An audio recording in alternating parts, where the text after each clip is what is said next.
Y'all are going to flip out at how amazing these copycat Three Musketeers taste. They are wonderful for diabetics. And did I mention only 2 ingredients? Get to the store, get these ingredients now. You're gonna wanna make this. I cannot wait to show you how to make this. It's time to reveal the 2 ingredients, and I'm gonna be a little controversial because there is something called True Whip, which I have here. I purchased it at Drug Emporium. You can see the price is a little high. This is sweetened with allulose. I kind of flipped it over to show you the ingredients. It's 2 grams of carbs. It's wonderful. However, there's also the Cool Whip Zero Sugar. Now, it is more near 3 grams of carbs. It's not quote unquote as clean, I guess you could say, as the True Whip. But gang, I do realize we are at all levels, budgets and spending money. And I always tell folks this is not the place to argue about that. I want everyone to be able to feel included. So, guess what ingredient I'm gonna use? I'm gonna use the Cool Whip. I know some of y'all are gonna lose y'all brains over this. Get over it. The sugar-free Cool Whip was on sale, so I'm gonna buy it. But if you clean, keto, whatever, you could do the True Whip. You can get it at your local Walmart. Come on, put the nasty boom, boom, boom, boom, boom, boom, boom, boom. Sugar-free Cool Whip. And go ahead and grab a bag of those Lily's milk chocolate chips. So Lily's is my preferred chocolate, but if you want to, there's Choc Zero. I'm sure there's a ton of other different varieties that you can find at your local Walmart. I usually buy mine at Drug Emporium. So, use what you want. You don't have to be glued to what I say. So I always encourage folks to use milk chocolate in cooking. I love dark chocolate. I know many of you out there love dark chocolate, but I just feel like it gets a little bitter during the cooking process. Grab a small loaf pan and we're gonna line it with our non-stick aluminum foil. You all know that this is one of my favorite items to use in this kitchen. You can, again, definitely get it at your Walmart, your Kroger, your Drug Emporium, and a lot of times I'm on the struggle bus with lining it. Don't rush it, just keep it simple. And folks will say, well, why do we want to make things like this? Why do we make, these sugar-free desserts? And, some people say, I'm teasing folks with this. And honestly, I make it because I like it. I do enjoy candy. I can't lie to you about that. But we want to modify it because a regular Three Musketeers bar, their full-size candy bar, has 240 calories, 7 grams of fat, and 42 grams of carbs. So that's almost 3 slices of bread.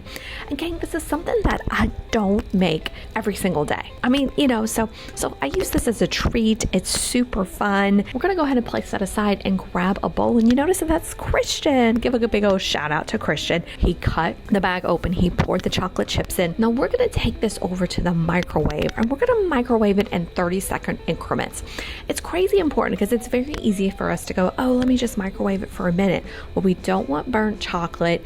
It actually melts very, very quickly. You're going to go back and forth with it about 3 times. It works wonderful. Now, to this, once it's smooth, we're going to combine our Cool Whip in here. Now, again, a little trick that I want to show you all is I don't believe in flopping the entire container in because it's going to be a pain in the butt to serve. The Cool Whip's still going to be, like it says, cool. It's going to be cool. And the chocolate's hot, so it's going to harden a little bit. So you really have to bring those muscles in and stir it. And I do it like half a container, maybe like another little scoop here and there.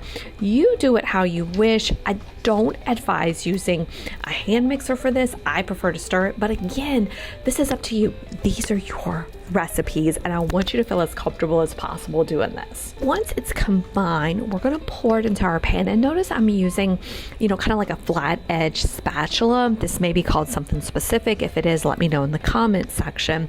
And it is a little hard to do this. It's going to take a little bit of manipulation. That's okay. That's okay. You could use a butter knife, use whatever you want to do. And it's going to get a little messy. That's okay as well. I say the messiest kitchens are the best kitchens.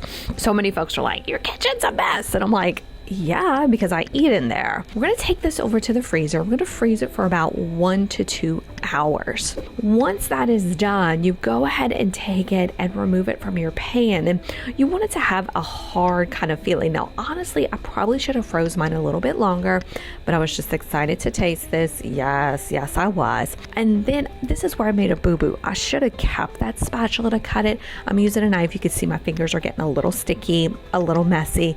That's okay. Now, off camera, what I did, notice I'm kind of cutting it into pieces, is I melted about a half a cup of Lily's. I am not that type who's going to dip the entire, piece of that chocolate or that nougat, as people will say, in the chocolate, the melted chocolate, I'm gonna kind of drizzle it on top. I really prefer that method. Once you're done drizzling, you're supposed to put it back in the freezer, but I want a piece. I'm gonna eat it. I'm showing it off to you. Gang, this lasts in the freezer. It's a great snacky snack to do. If you were too busy laughing, didn't get to write the recipe down, don't worry, it's in the description box. And gang, I wish you all well. And hey, for more diabetic recipes, be sure to like and subscribe. Much love.